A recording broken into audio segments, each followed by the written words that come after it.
Shalom Bapak Ibu Saudara kekasih dalam Tuhan. Salam sejahtera bagi kita semua jemaat-jemaat Tuhan GPD Dharma Alam yang diberkati Tuhan, dan juga bagi jemaat-jemaat Tuhan yang diberkati dimanapun saudara berada. Izinkanlah saya di momen Natal ini menyampaikan Selamat Natal tahun 2020 dan selamat menyongsong tahun baru 2021. Biarlah momen Natal tahun ini, sekalipun saudara dan saya cara merayakannya dengan keterbatasan, dengan berbagai macam hal, tetapi saudara, yang perlu kita syukuri, kita masih diberi kesempatan untuk dapat beribadah kepada Tuhan. Oleh karena itu, melalui ibadah ucapan syukur Natal tahun ini, saya rindu kita mau menyembah Tuhan karena Dia telah berkorban untuk saya dan saudara. Jadi perayaan Natal tahun ini bukan lagi kita memperingati Yesus seperti bayi yang baru lahir, tetapi kita memperingati di mana Yesus 2020 tahun yang lalu Dia telah lahir ke dalam dunia ini.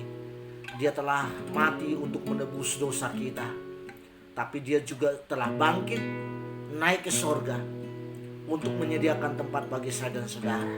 Dan saat-saat hari-hari ini kita sedang menantikan kedatangan Dia kali yang kedua untuk membawa setiap orang yang percaya kepada Dia ke tempat di mana Dia berada.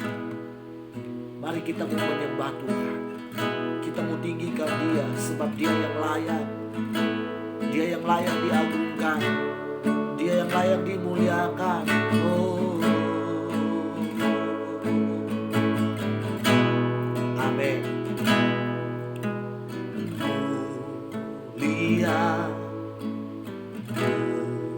mulia bagi anak domba.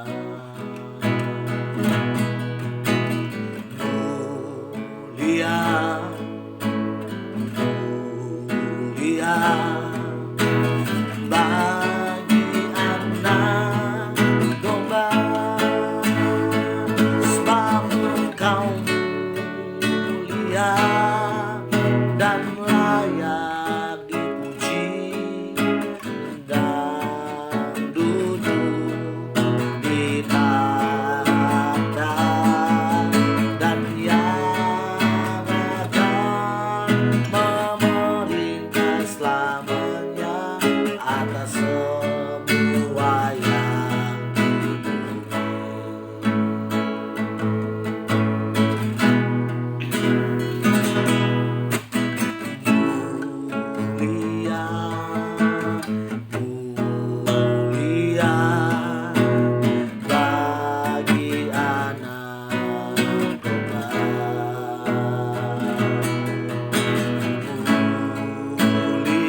Haleluya.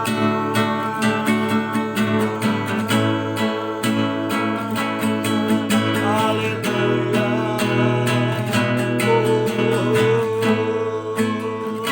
Terpujilah Engkau Tuhan. Haleluya. Engkau Allah yang baik, Engkau Allah yang luar biasa. Engkau telah berkorban bagi kami. Engkau yang tak terhampiri mau dihampiri. Engkau yang tak tersentuh mau disentuh oleh tangan manusia yang berdosa. Terima kasih buat pengorbananmu. Terima kasih buat inkarnasimu untuk menyelamatkan kami manusia. Kami bersyukur Tuhan. Kami berterima kasih buat karya yang Tuhan telah anugerahkan, yang Tuhan telah kerjakan bagi kami. Oh haleluya, haleluya. Amin. Terima kasih Tuhan. Dia Yesus telah mati bagiku. Dia Tuhan selamatkan jiwaku. Baginya pujianku tak dapat ku balas kasihnya. Dia angkat ku jadi anaknya, beri damai di dalam jiwaku. Bagi Dia sembahku, hanya Dialah segalanya bagiku. Bagi Dia segala pujian, hormat serta syukur kekal selamanya. Bagi Dia segala pujian, hormat serta syukur selama-lamanya. Selama-lamanya.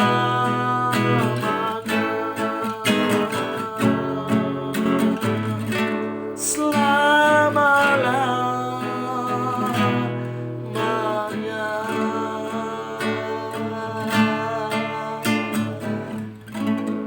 Bagimu segala pujian, bagimu segala hormat. Terima kasih Tuhan. Biarlah kemuliaan Tuhan bagi namamu. Kemuliaan Tuhan dicurahkan atas kami.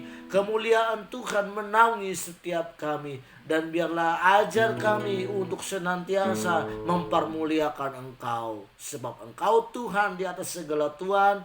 Engkau Raja di atas segala Raja. Engkau Maha Kuasa, Maha Mulia, Maha Dahsyat. Terima kasih Tuhan.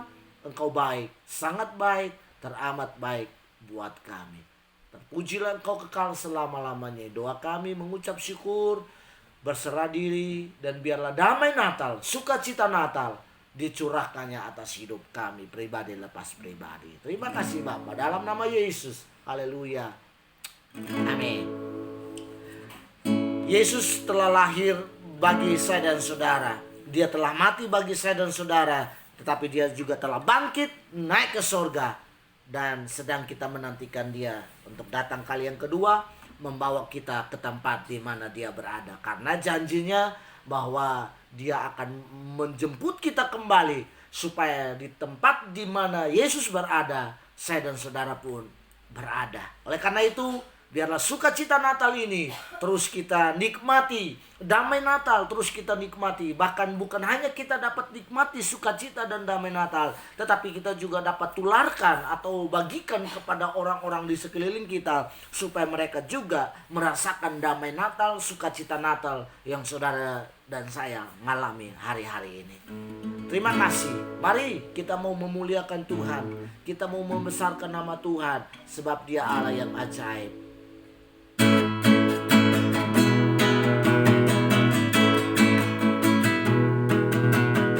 Besarkan nama Tuhan, pujilah Dia.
Sang penebus juru selamat dunia, dia sudah menyelamatkan saya dan saudara. Bagian kita adalah terus mempermuliakan Tuhan. Bagian kita tetap setia mengiring dia.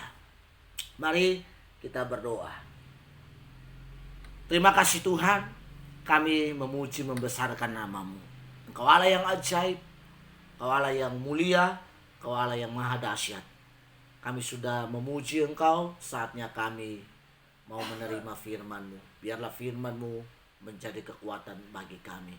Terima kasih Bapa, dalam nama Yesus Kristus Tuhan, kami siap mendengarkan firman-Mu. Haleluya. Amin. Ya puji Tuhan, Bapak Ibu Saudara kekasih dalam Tuhan. Salam sejahtera bagi kita semua. Biarlah di momen Natal tahun ini kita tetap bersemangat, kita tetap bersukacita, kita tetap merasa bahagia. Karena Tuhan tidak pernah terpengaruh dengan situasi dan kondisi apapun yang saudara dan saya alami di hari-hari ini. Dia tetap baik, dia tetap luar biasa, dia tetap maha hadir, dia tetap Allah yang setia, dia tetap Allah yang siap untuk memberkati saya dan saudara. Sebab dalam segala situasi dan kondisi hidup saya dan saudara, percayalah bahwa dia Tuhan yang mengerti, dia Tuhan yang mengetahui apa yang ada dalam hidup manusia itu. Oleh karena itu, bagian kita adalah terus hidup dekat dengan dia. Bagian kita adalah bagaimana kita terus melakukan yang terbaik buat Tuhan. Oleh karena itu di momen Natal ini Bapak Ibu Saudara, mungkin setiap Natal atau tiap tahun dalam perayaan Natal, ayat-ayat kebenaran firman Tuhan yang saya akan bagikan ini sudah sering dibacakan di setiap Natal Bapak Ibu Saudara. Tetapi izinkanlah saya untuk kembali membacakan ayat-ayat ini dalam Injil Matius pasal yang kedua ayat 1 sampai ayat yang ke-12. Injil Matius pasal yang kedua ayat yang pertama hingga ayat 12. Saya bacakan dengan cepat Bapak Ibu Saudara. Di judul perikop memang dituliskan tentang orang-orang Majus dari timur. Tetapi di ayat-ayat ini menjelaskan bahwa ada sebuah peristiwa besar Bapak Ibu Saudara yang terjadi pada momen Natal setelah Yesus lahir. Nah saudara, perlu saya kembali ingatkan bahwa ketika orang-orang Majus ini datang sampai atau tiba di Yerusalem, Yesus tidak lagi berada di kandang domba sebagaimana pada waktu malam Yesus lahir, malaikat tampil bersorak-sorai di sorga dan memberi kekuatan kepada para gembala. Walaupun pada saat para gembala melihat malaikat itu tampil di langit, mereka ketakutan. Dalam Injil Lukas menjelaskan bahwa mereka ketakutan, sangat ketakutan. Tetapi malaikat berkata bahwa jangan takut, sebab pada hari ini telah lahir bagimu seorang juru selamat di kota Daud. Jadi momen Natal pertama kali yang menyaksikan pertama kali Yesus lahir di daerah Bethlehem, bahkan di kandang domba. Para gembala pertama kali menyaksikan bagaimana Yesus lahir. Mereka datang sujud menyembah ketika Maria dan Yusuf masih berada di daerah Bethlehem, khususnya di kandang domba di mana Yesus lahir. Tetapi peristiwa di dalam Injil Matius pasal yang kedua dikatakan bahwa sesudah Yesus dilahirkan di Bethlehem, berarti Yesus telah dilahirkan dan diperkirakan umur Yesus sudah 2 tahun. Kenapa saya dapat katakan bahwa diperkirakan ketika orang-orang Majus ini sampai di Yerusalem, Yesus telah berusia 2 tahun? Karena setelah orang-orang Majus ini berjumpa dengan Herodes, Herodes berikhtiar untuk membunuh setiap anak, baik dari usia 2 tahun sampai kepada usia yang baru lahir. Jadi Bapak Ibu Saudara, jelas bahwa Yesus telah lahir. Dan kalau dilihat perjalanan orang-orang Majus, baik dari masa mereka menerima penglihatan, yaitu sebuah bintang yang tampil di langit, dan mereka mengikuti bintang itu sampai tiba di Bethlehem atau Yerusalem. Dan mereka bertanya kepada Raja Herodes, karena memang pada waktu itu yang menjadi pemimpin di Yerusalem yaitu Herodes. Nah, Bapak Ibu Saudara kekasih dalam Tuhan, oleh karena itu makanya saya tadi katakan bahwa kita tidak akan hanya fokus kepada orang-orang Majus, tetapi ada beberapa hal yang saya akan bagikan. Namun sebelum itu kita baca dulu ayat-ayat firman Tuhan. Sesudah Yesus dilahirkan di Bethlehem di tanah Yudea pada zaman Raja Herodes, datanglah orang-orang Majus dari timur ke Yerusalem dan bertanya-tanya, di manakah dia, Raja orang Yahudi yang baru dilahirkan itu? Kami telah melihat bintangnya di timur dan kami datang untuk menyembah dia. Ketika Raja Herodes mendengar hal itu, terkejutlah ia beserta seluruh Yerusalem. Maka dikumpulkanlah semua imam kepala dan ahli-ahli Taurat bangsa Yahudi, lalu dimintanya keterangan dari mereka di mana Mesias akan dilahirkan. Mereka berkata kepadanya, di Bethlehem di tanah Yudea, karena demikianlah ada tertulis dalam kitab Nabi, dan engkau Bethlehem tanah Yehuda, engkau sekali-kali bukanlah yang terkecil di antara mereka yang memerintah Yehuda, karena daripada mula akan bangkit seorang pemimpin yang akan menggembalakan umatku Israel. Lalu dengan diam-diam Herodes memanggil orang-orang Majus itu dan dengan teliti bertanya kepada mereka bila mana bintang itu nampak. Kemudian ia menyuruh mereka ke Bethlehem, katanya, pergi dan selidikilah dengan seksama hal-hal mengenai Allah anak itu, dan segera sesudah kamu menemukan dia, kabarkanlah kepadaku supaya aku pun datang menyembah dia. Setelah mendengar kata-kata raja itu, berangkatlah mereka, dan lihatlah bintang yang mereka lihat di timur itu mendahului mereka hingga tiba dan berhenti di atas tempat di mana anak itu berada.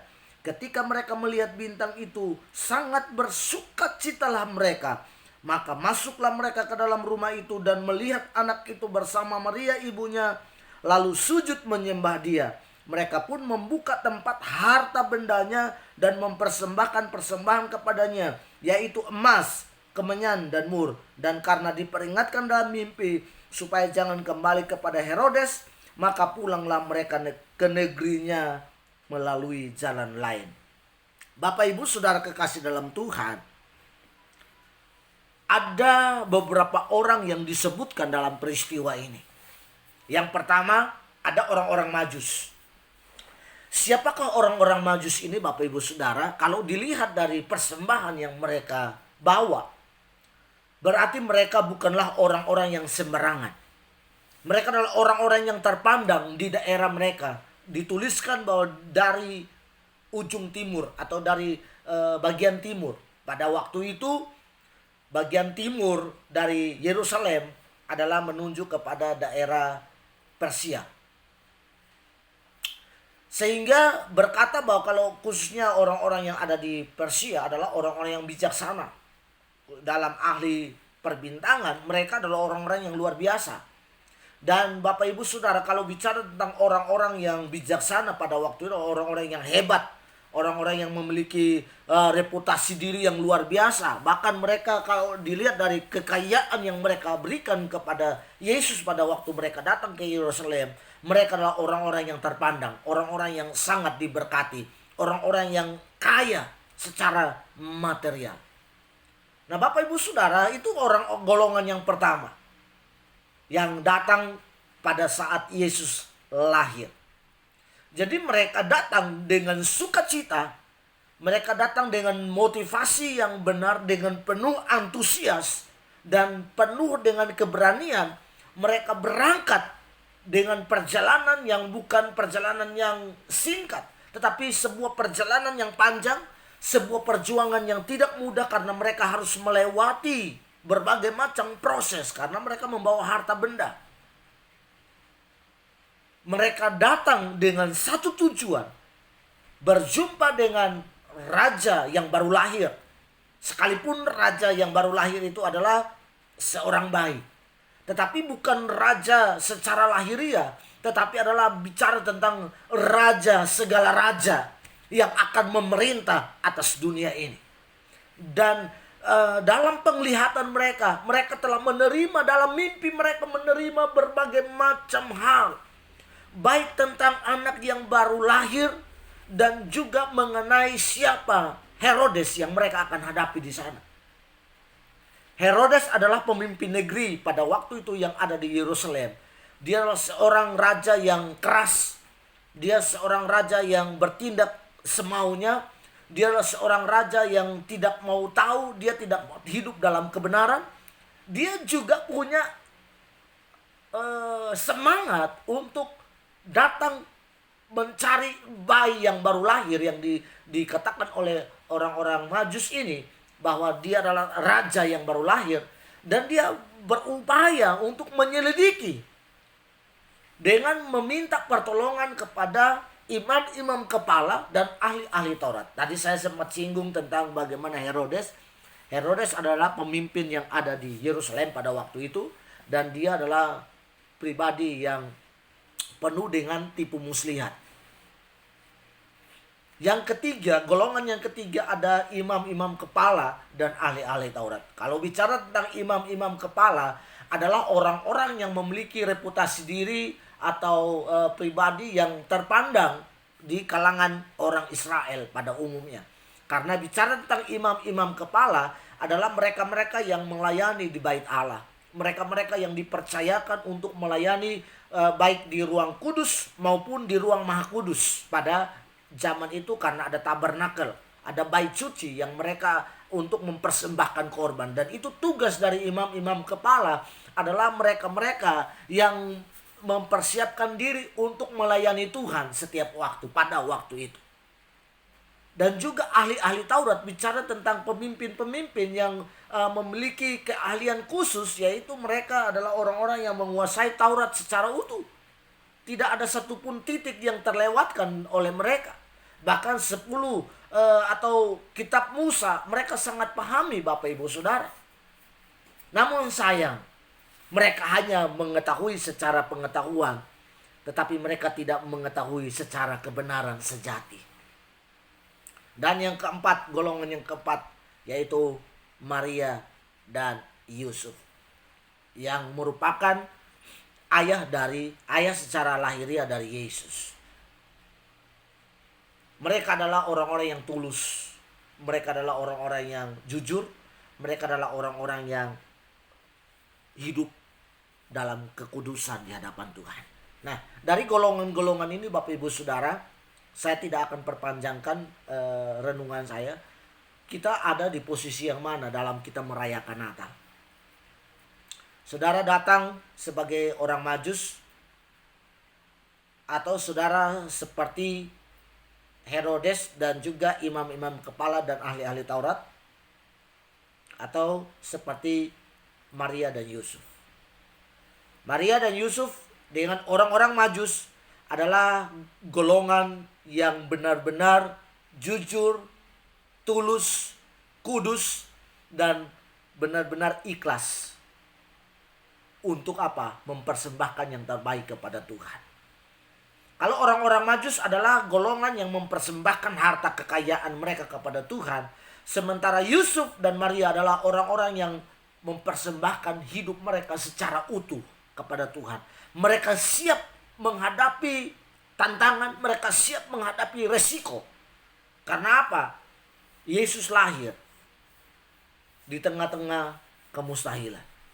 Mereka belum terikat sebagai suami istri, tetapi Tuhan mempersatukan mereka. Yusuf berikhtiar untuk menceraikan Maria, yang walaupun karena pada waktu itu adalah tunangan yang kedua, atau ada istilah pertunangan yang kedua. Nah, bagi orang Ibrani, orang Israel, kalau sudah masuk dalam pertunangan kedua, itu berarti udah persiapan 80% untuk masuk dalam pernikahan yang sah. Di tengah-tengah kondisi ini, Maria mengandung. Makanya dalam Alkitab dicatat bahwa Yusuf berikhtiar untuk menceraikan. Tetapi dalam mimpi malaikat berkata, ambil dia sebagai istri atau istrimu, sebab yang dikandung dalam kandungannya itu dari Roh Kudus. Jadi mereka adalah pribadi-pribadi yang tulus, jujur, dan hidup dalam kekudusan dan hidup dalam kebenaran. Demikian dengan orang-orang Majus, mereka adalah orang-orang yang memberi diri mereka, memberi waktu mereka, dan memberi harta mereka kepada Tuhan. Sementara Herodes dan ahli-ahli Taurat dan imam-imam kepala, kelihatannya mereka juga punya hati yang sama untuk datang menyembah, tetapi dengan cara yang berbeda yang Tuhan pandang. Herodes adalah pribadi yang penuh dengan tipu muslihat. Dia berikhtiar, dia mau datang untuk menyembah kepada raja yang baru lahir, tetapi dengan niat yang salah, dengan niat busuk. Dia tidak lagi datang untuk menyembah, tetapi justru dia memerintahkan, dia keluarkan perintah untuk membunuh setiap bayi yang baru lahir dari usia 2 tahun sampai kepada 0 tahun atau baru lahir. Sementara imam-imam kepala dan ahli-ahli Taurat, sekalipun mereka sudah menerima nubuatan, mereka mengerti tulisan-tulisan dalam kitab nabi-nabi, tetapi mereka hanya secara ilmu pengetahuan mereka kuasai, tetapi mereka tidak menerima damai Natal atau sukacita Natal, berita Natal yang penuh kegembiraan. Mereka tidak pahami secara rohani, tetapi mereka pahami hanya secara lahiriah. Oleh sebab itu, mereka kehilangan momen, mereka kehilangan kesempatan yang telah Tuhan karuniakan kepada mereka. Sementara Maria dan Yusuf dan juga orang-orang Majus menikmati kesukaan sorga. Mereka menikmati bagaimana Tuhan melawat mereka, sehingga mereka menjadi orang-orang yang terus diberkati. Mereka menjadi orang-orang yang luar biasa. Bapak Ibu Saudara, memang selanjutnya tidak diceritakan bagaimana kehidupan orang-orang Majus ini. Tetapi saya jamin, saya yakin mereka adalah orang-orang yang terus diberkati oleh Tuhan. Saudara dan saya, biarlah di momen Natal tahun ini, sekalipun ancaman ada masalah. Saya mau katakan orang-orang Majus, Maria dan Yusuf juga menghadapi masalah pada saat Yesus lahir. Tetapi masalah mereka tidak sama dengan masalah kita hari ini. Artinya dapat saya simpulkan bahwa dari tahun ke tahun, apapun pasti ada tantangan. Mungkin tantangan tahun-tahun sebelumnya tantangannya berbeda. Apakah tantangannya dengan cuaca kah? Cuaca yang ekstrim? Atau tantangan lingkungan kah? Atau tantangan-tantangan yang lain? Sementara untuk tahun ini, saudara dan saya berhadapan dengan tantangan yang lebih serius lagi, yaitu dengan situasi pandemi COVID. Tapi percayalah bahwa sebagaimana orang-orang Majus ini yang diperingatkan dalam mimpi untuk tidak lagi kembali kepada jalan yang sama, tetapi mencari jalan yang lain. Artinya bersama dengan Tuhan pasti atau selalu ada jalan keluar bagi setiap persoalan yang saya dan saudara hadapi. Jadi momen Natal ini, apapun situasi masalah yang saudara hadapi, percayalah dengan Tuhan selalu ada jalan keluar. Oleh karena itu, biarlah kita syukuri apapun situasinya, apapun kondisinya. Tetap bersyukur karena Tuhan adalah pembela saya dan saudara. Dia tidak akan membiarkan saya dan saudara untuk hidup dalam penderitaan. Dia tidak akan membiarkan saya dan saudara untuk hidup dalam tekanan. Dia tidak akan membiarkan saya dan saudara untuk hidup dalam masalah. Tetapi dia akan dengan tangannya yang kuat akan menarik saya dan saudara untuk keluar, untuk tetap naik dan bukan turun, untuk terus menikmati bagaimana kebaikan demi kebaikan dia yang dia telah nyatakan dalam hidup saya dan saudara.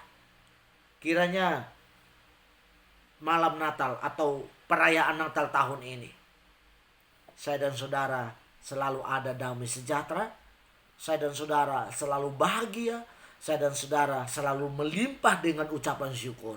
Karena hal-hal inilah yang kita butuhkan di hari-hari ini. Untuk yang lain, kebutuhan makan, minum, pakai, semua itu adalah bonus dari Tuhan. Yang terpenting dalam hidup kita adalah Yesus cukup untuk semua. Yesus cukup untuk segala-galanya. Yang terpenting Yesus harus tetap ada di dalam hati saya dan hati saudara. Selamat Natal tahun 2020 dan selamat menyongsong tahun yang baru 2021. Kita tidak tahu apa yang akan terjadi di tahun yang akan datang, tetapi percayalah Tuhan tidak pernah merancang yang celaka, tapi Dia merancangkan damai sejahtera, mendatangkan hari depan yang penuh dengan harapan dalam hidup saya dan saudara. Mari kita berdoa.